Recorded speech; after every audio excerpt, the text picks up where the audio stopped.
ராஜா வணங்கும் போது கூட நின்று வணங்கணும். அப்படிப்பட்ட முக்கியமான பொறுப்புல இருக்கிறவன் சொல்றான், ராஜா இல்ல எந்த கொம்ப வழிபடுற கடவுளானாலும் நான் அந்த கடவுளை கும்பிட மாட்டேன்னு சொல்ல வைக்கக்கூடிய வலிமை எலிசாவின் தேவனுக்கு இருந்தது. அல்லேலூயா சொல்லலாமா?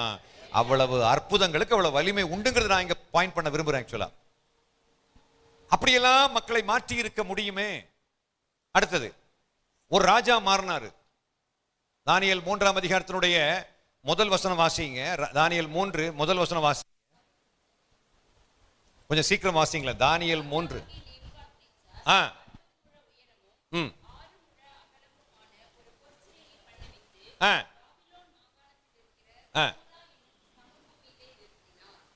இப்ப ராஜா நேபுக்கத்நேச்சார் என்ன சொல்றார் தெரியுமா?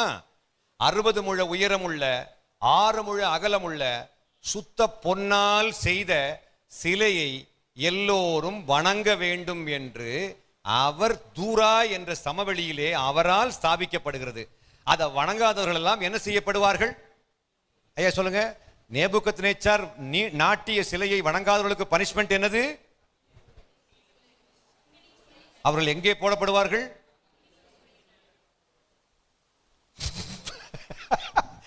நம்மால் ஒரு தில்லு என்ன தில்லு தெரியுமா? ஆனா உண்மையிலே நீங்க ஃப்ரெண்ட்ல உட்கார்ந்ததுக்காக நான் உங்களை பாராட்டுறேன் தம்பி.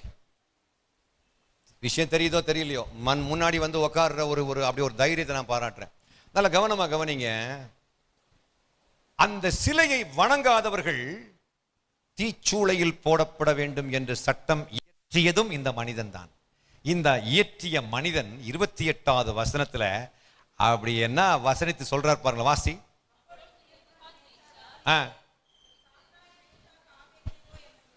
இது இதுல சத்தமா வாசிக்கிறவங்க யாருன்னு பாக்க.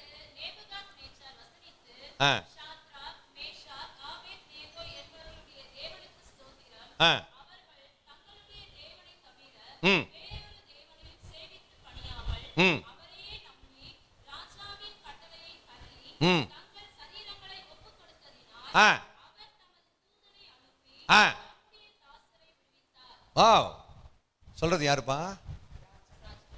என்ன ராஜா நேபுக்கத்நேச்சார் 60 முழ உயரமுள்ள தங்கம் 6 முழ அகலமுள்ள தங்க சிலையை நாட்டினவர் சொல்றாரு, ராஜாவின் கற்பனைக்கு கீழ்ப்படியாமல் அவனுடைய கடவுளை மட்டும் கும்பிட்டதுனால அவன் கடவுள் தூதனை அனுப்பி அவனை பாதுகாத்தார்.